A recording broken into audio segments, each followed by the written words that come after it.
Hi, my name is Pietro Paolo Michele Solomone, and today we're going to talk briefly about the use of que in Spanish. Okay?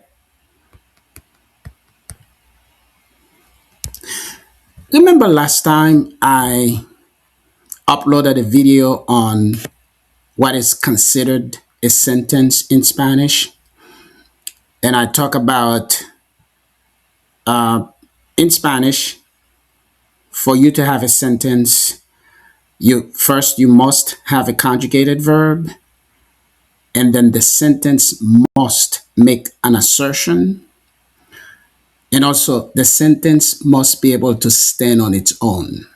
Okay? And I gave you the example, something to the effect of Pietro,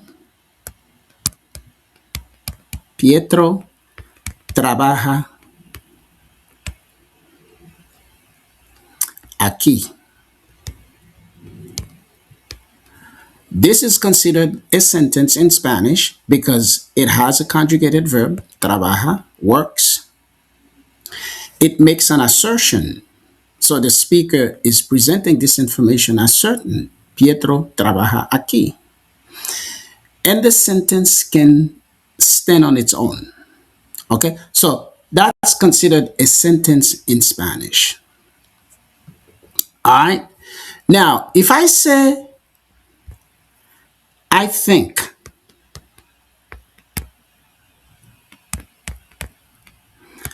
I think is also a sentence in Spanish. It's a short one, but it's a sentence. Why? Because that's a conjugated verb. It can stand on its own and it makes an assertion. Okay? The assertion is my belief. I'm asserting my belief. Okay? Now, in Spanish, if you have two sentences sitting next to each other, you must have a connector between the two sentences.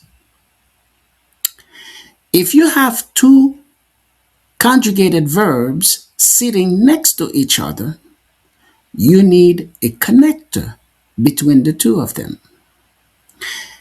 If you have a dependent clause and an independent clause, you need a connector between the two of them. And the connector is que. Okay?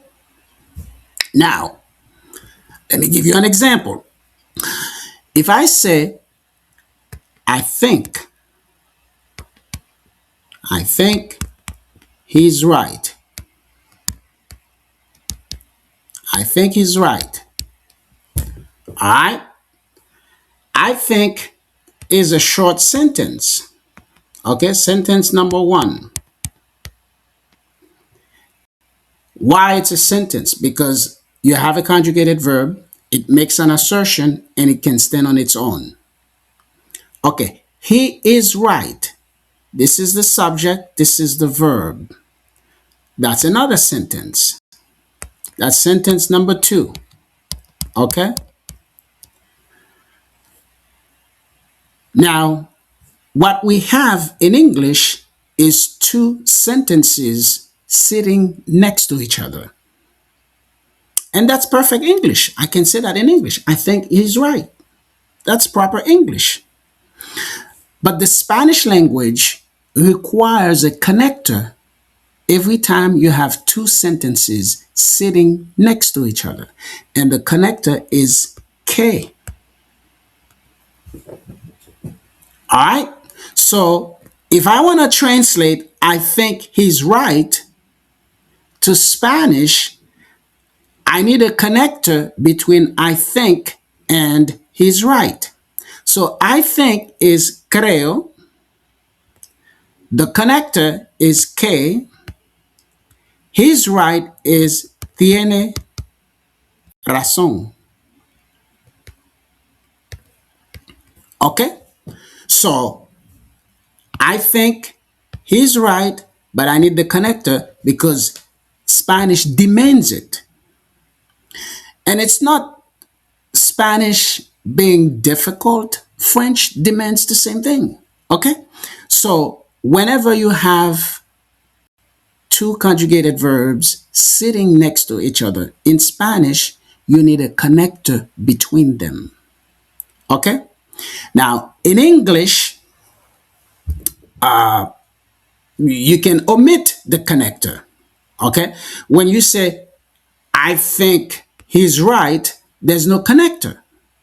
English allows this shortcut. Spanish doesn't. Okay? You need to have the connector. The connector is not optional. The connect in Spanish, the connector is a must because if you don't put the connector there, you collapse the meaning of the sentence. That's right.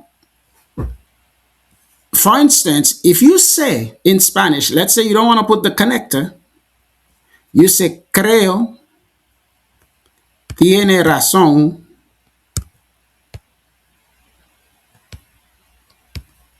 You don't put the connector in Spanish, you change the whole meaning of the sentence. Because creo que tiene razón is different from creo tiene razón. Okay, so the connector is not optional in Spanish. All right. All right, let's do one more example. Okay, this is going to be a short video. All right, if I say, I believe she knows. I believe she knows. Okay, this is a conjugated verb. Okay, number one. And then here we also have a conjugated verb, number two. So that's two conjugated verbs sitting next to each other. I believe she knows. Perfect English, right? Well, in Spanish, you need a connector between two conjugated verbs. The connector is que. So I believe is creo. The connector is que. She knows, ella sabe. Okay? So, I believe she knows in Spanish is creo que ella sabe. Why do we introduce the que? Because Spanish, the Spanish language, requires a connector between two conjugated verbs. Okay? And if you don't insert the connector, you change the entire meaning of the sentence. All right? So, my friends, that's what I wanted to bring to your attention today. It is very important. It's extremely important that you understand these things because that will help you improve significantly your Spanish. Okay? Because remember, we as English speakers, we are not accustomed to speak this way. Okay? Because English allows us to drop the connector. Okay? For instance, I can say, but, I think he's home. I think he is home. Okay? That's a sentence. This is a sentence. And this is another sentence. Okay? You have a conjugated verb here. You have a conjugated verb here. The verb is. The subject is he. Okay? The verb is think. The subject is I. I think he's home. You can say that in English. Okay? But because you have two conjugated verbs sitting next to each other, Spanish demands a connector between them. The connector is que. You have to have the K. And if you don't have the K, you drop the meaning of the sentence. You see what I'm saying? So, really important, you know. I think, creo, his home, él está en casa. Okay? So in English, you don't have the connector. You just say, I think his home. I think is creo. His home, él está en casa. But Spanish demands a connector between the two of them. So it becomes creo que él está en casa. Okay? If you don't put the K in Spanish, the connector, you drop the entire meaning of the sentence. That's all I had for you for today. And I want you to watch this video over and over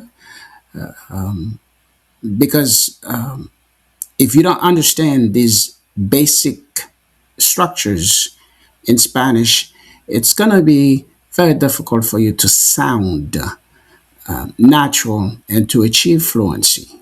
Okay? That's all I had for you for today. I'll see you in the next one. Hasta luego.